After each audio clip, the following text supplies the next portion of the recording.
In this video, you are going to learn 10 random, but hopefully very helpful tips for church sound guys or gals.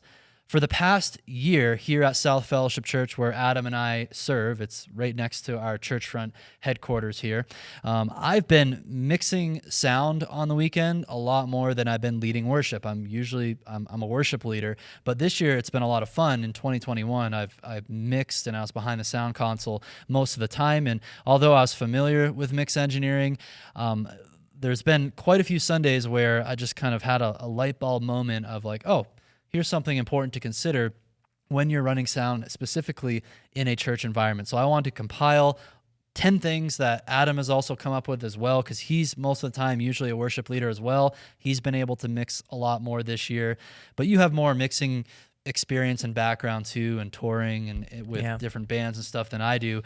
So I just wanted to reflect on these things and hopefully add some value to you guys and gals watching the video today. And you can apply these tips to your mixing experience this Sunday at your church. If you're new to the channel, my name's Jake. This is Adam. This is Churchfront, and we're all about equipping you to lead gospel-centered and tech-savvy worship. So consider subscribing if you haven't already. Also, I want to make note of our Beginner's Guide to Church Sound online course. I have it pulled up right in front of me here on my computer within Worship Ministry School. This is the perfect online course for worship leaders, tech team members, maybe even you're a pastor out there who just wants to understand the fundamentals of mix engineering.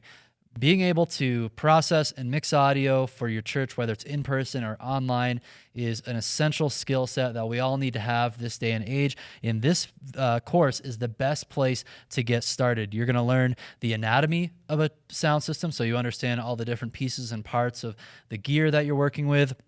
Then we're going to cover the essentials of processing audio. So we're going to demystify terms like gain, noise gates, compression, EQ, effects, etc.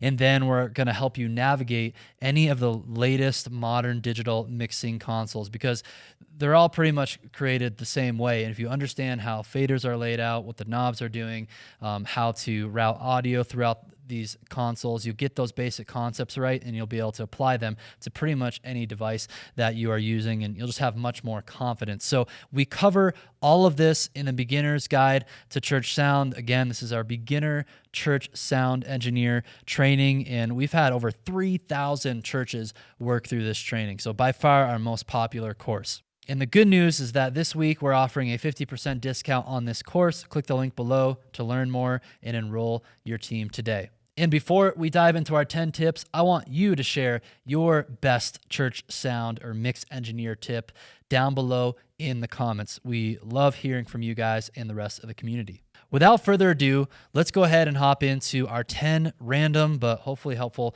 tips for church sound guys or gals. Tip number 1. Be mindful of how many people are in the room and adjust your levels accordingly.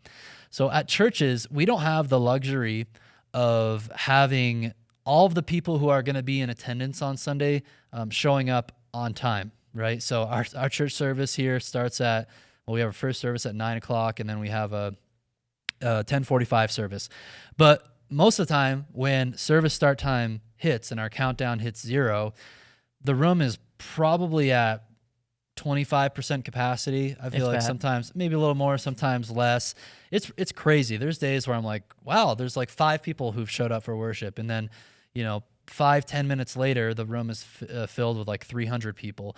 So we have to keep that in mind. And this is something that I have to remind myself a lot, that before the service, what I tend to do is I just drop my main mix fader down. Sometimes it's with a main mix fader, or I'll just use DCAs depending on what I'm feeling like doing that day. Drop it down by maybe 2 or 3 decibels, just because when there's barely anybody in the room, there's going to be a lot more energy bouncing around, especially in a room that's not perfectly treated like our room, which is probably similar to a lot of your churches out there where you don't have great acoustic absorption and treatment.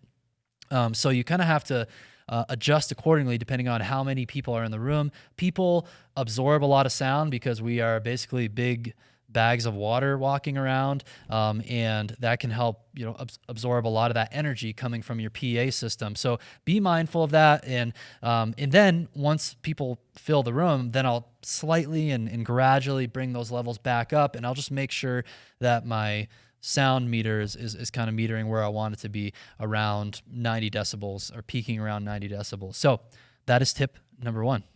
Yeah. Then tip number 2 is to ask the musicians how it sounds in their ears. And then even a little bit before that, just as you're getting gain structure, make sure that they feel comfortable to give you their loudest signal. So if it's a guitarist, explain to them, maybe they don't know this, but like, hey, give me your like big solo sound, like play a section of this. Or are you doing any big choruses with like lots of distortion? Or for a vocalist, ask them to, sing a specific chorus of a song along with, the keyboard player or guitarist, so they're not just like singing, belting out by themselves in this big room, so that they get you their loudest gain signal. So then as you get the best gain signal possible, make sure you ask them, hey, how does it sound in their ears? One, this shows that you care how they feel about it in their ears. And then 2, it gets them to listen to it as well, or to think about like it's important that I give them the best signal possible and that we're working together.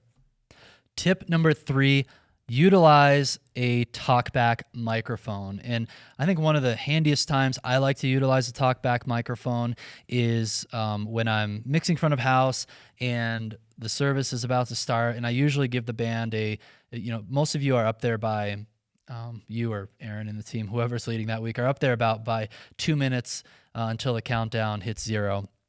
And I'll just kind of give some call outs of like, hey, 1 minute till service, 30 seconds, 10 seconds. And this is in the talkback mic. It's a little just cheap dynamic microphone with an OptiGate on it.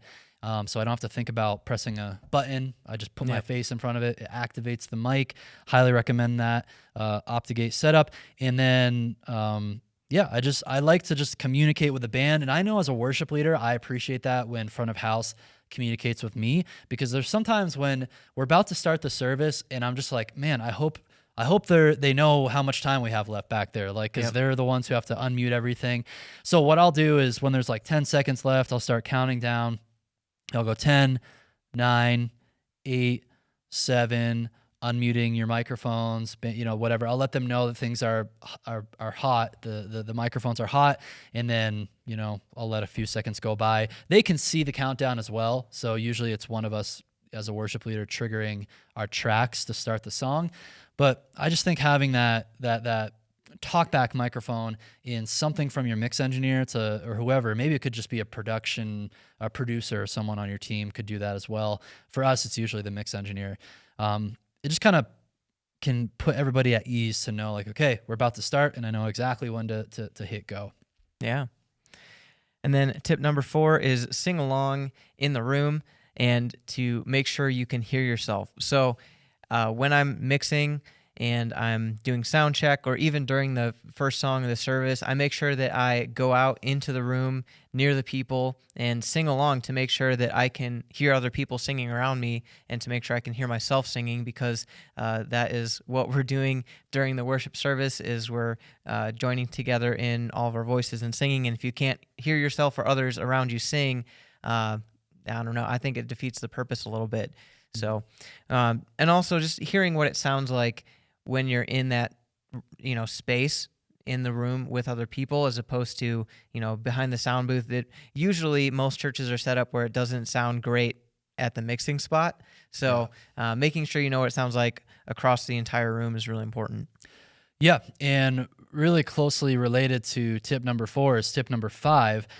Actually go ahead and ask congregation members for feedback. And I've actually done this in the middle of a music set. So I'll go out, and usually I have the iPad and the app that can control the mixer if something needs to be adjusted while I'm walking down. But I'm walking down not only listening to what it sounds like, making sure I can sing real quick, make sure I can hear myself, I feel supported, I can hear other voices around me.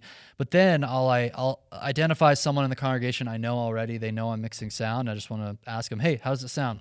Like, what does something sound too hot? Does something sound too quiet? And people really appreciate that.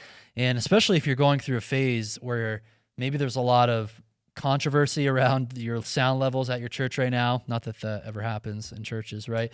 But especially if you're trying to bridge that generational gap, I've had people before who may have complained about sound levels, and I said, hey, next Sunday, come back and meet me at the sound booth, and I want to listen alongside of you, because it's not very helpful when we just get comment cards or complaints where like, it's too loud. Like, okay, because what most people don't know how to articulate what they're actually hearing. Like, because when they say it's too loud, what they might mean is, oh, the vocals are like too harsh, or there's too much boominess and bass. And like, that's all stuff that you can adjust, and you can solve those problems as a mix engineer without just, taking your master fader and bringing it down. Like, that should be you shouldn't have to do that. Like, all these other adjustments can be made in a more nuanced way, because you want to make sure you still have a full mix.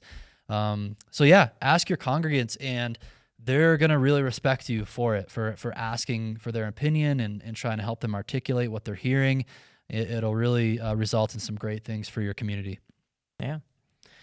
And then tip number 6 is preparing like a musician and taking notes. So if you are a worship leader / sound engineer like we are, or just the person that is in charge of all of it, something that you can train your audio engineers to do, or ask your audio engineers to do, is to prepare by taking notes. So if you're a musician, you listen to the songs, you take notes on, I'm going to have my pedals, do these things at this time during the song, or I'm going to play with this dynamic at this point in the song, and you understand the landscape of the song.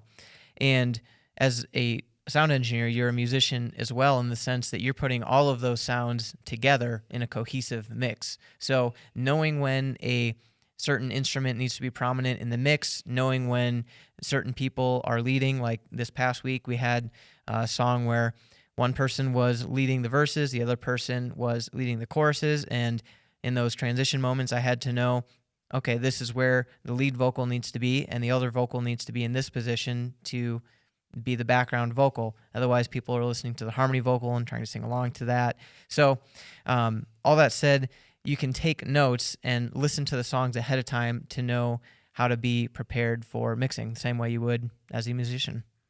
Tip number 7, utilize faders more than you do the mute buttons. So I like to utilize faders to, do what they say they do, fade in or fade out different vocals or instruments and groups of vocals, groups of instruments, just to make those transitions smoother. And I like to think about it in the same way as when you're using a DAW and you're trying to make some nice like transitions, and you're comping and making your final edit before you bounce out a song. You're usually going to use like automation that's going to be fading things in and out, and that's what can magically make everything just sound a lot smoother. So even let's say like a MC microphone for a pastor or whoever's doing announcements or something random in the service, I like to have the fader down. I usually leave it unmuted. And in most cases, that's fine, because especially those types of microphones in our monitor mixes, they are post fader. So that fader will mute it in the band's ears as well. So I just pull the fader down, and then when they're coming up to talk, especially if I don't know like when they're gonna start talking, maybe I'll just like bring the fader up like halfway, so that if they do randomly start talking, it's like you're gonna start hearing them, but then again the mic's not gonna be projecting too much random noise coming from it. So it's kind of a weird nuanced thing I like to do, especially too when I'm the pastor's done preaching and we have a DCA for our band instruments and then our vocal mics. So what I'll do is usually wait till I see someone playing guitar, or I know that there's signal coming in from like pads, and then I'll start fading it up, rather than see the signal and press unmute and then just like suddenly is jarring to everybody who's listening. So fade more than hard mutes. Yeah. And with that, you were talking about, we have the speaker pastor phone microphones going post fader to the in-ears. All of the other instruments are pre-fader. So if you have your band unmuted but the fader's down, say the worship pastor or whoever is playing guitar, playing keys, and so they know, like, I can hear myself. I know what it sounds like. Yep. And then we can fade it in so that the congregation can hear it and it's not just blaring. Correct. And if they can't hear themselves, especially if they're playing keys, like they could be hitting a wrong chord, and then you unmute it, and then it sounds extra bad. So with that, also talking about this is tip number 8, talking about music underneath of whoever's talking. If you have an acoustic guitarist or somebody that is playing, you could even do this with keys. If you don't want it to overpower whoever is talking, being able to hear the frequencies that help you understand what the voice is saying, I like to put a high cut filter on those instruments. And, if you have keys, sometimes the keys player knows enough to play in a certain range or use their filter so that it doesn't overpower the voice. But it's really hard to do that with acoustic guitar. So especially with acoustic guitar, I like to use a high cut filter, pull it back even to like 2 or 3K, and then that way there's sound underneath of whoever is speaking, but it's not overpowering or distracting from what they're trying to say. And then this kind of helps when you filter it back in when the person is done talking. It kind of is a musical way to bring the band back up to full. Tip number 9, use reverb in a nuanced way to either bring things forward or backwards in your mix. And this has stuck with me ever since I heard Jesse O'Brien from Red Rocks, mix engineer there. We have the masterclass video of him on this channel. He talked about reverb and that imagery of reverb is going to bring something, forward or backward in the mix, depending on if there's a lack of reverb or a lot of reverb. So when you increase the reverb on a vocal or instrument, it's going to kind of throw it in the back of the mix. If you make it drier, less reverb, it's going to come forward more. So I've actually found myself, instead of doing as much like even boosting, let's talk about like our lead worship leader's mic. So usually like softer parts of a song where there's not a lot of full band instrumentation support, that's when I'll add more reverb on a worship leader's vocal mic to kind of fill the space a little bit more. And I don't have to worry about them being too far back in the mix because they're like one of the only things really in the mix at that moment. But then when the rest of the band starts coming in, if I have too much reverb on, I'll start losing those lead vocalists. So what I'll do is I'll just bring the reverb down so that a lot of the bigger energy choruses, the vocals actually kind of have a drier sound to them. So that's one of the ways I'm using reverb kind of in a more nuanced way to either bring things, to the front or the back of the mix. It's been very helpful and a great way to hear things better without being like, oh, I just need to turn this volume up on this vocal channel. Yeah.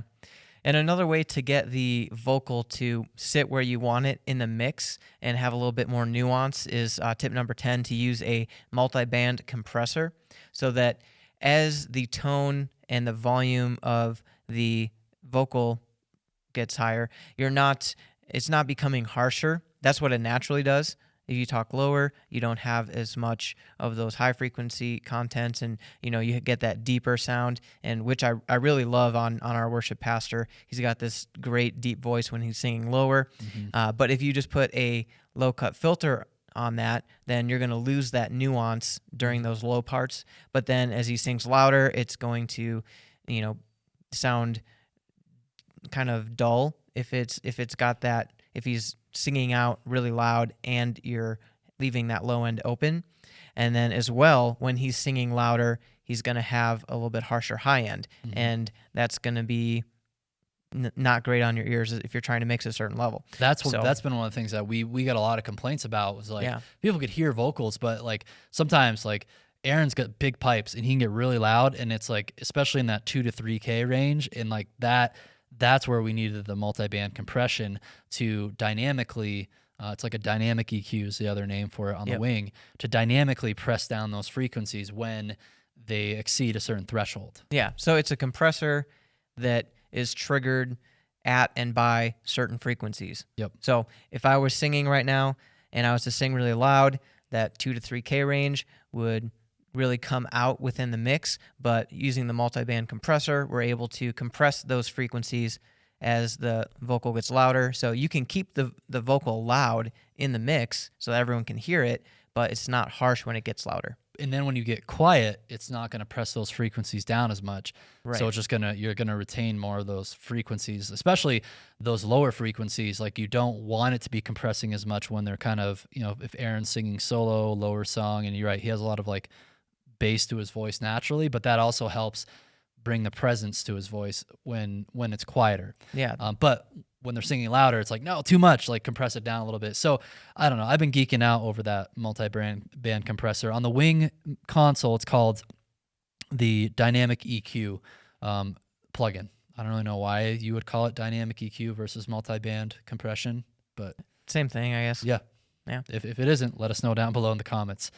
So those are our 10 random, but I hope helpful tips for any church sound guys or gals out there wanting to take their mix to the next level. Maybe you are brand new to being a mix engineer at your church and it's overwhelming. Maybe we said a lot of terms in this video that you're like, what do those things mean? I want to encourage you to check out the Beginner's Guide to Church Sound for you and the rest of your tech team at your church. And if you're a worship leader, it's so important for worship leaders to get the basics of these concepts so you can better communicate with your mix engineer at your church. Go ahead, click the link down below this video, enroll in the course today, take advantage of the limited time discount that we are offering this week only. I look forward to seeing you and your team inside the course. And if you found this video helpful here on YouTube, smash that thumbs up button, share it with your friends, and subscribe to the channel so you don't miss out on any of our latest videos to help you grow yourself and grow your worship ministry.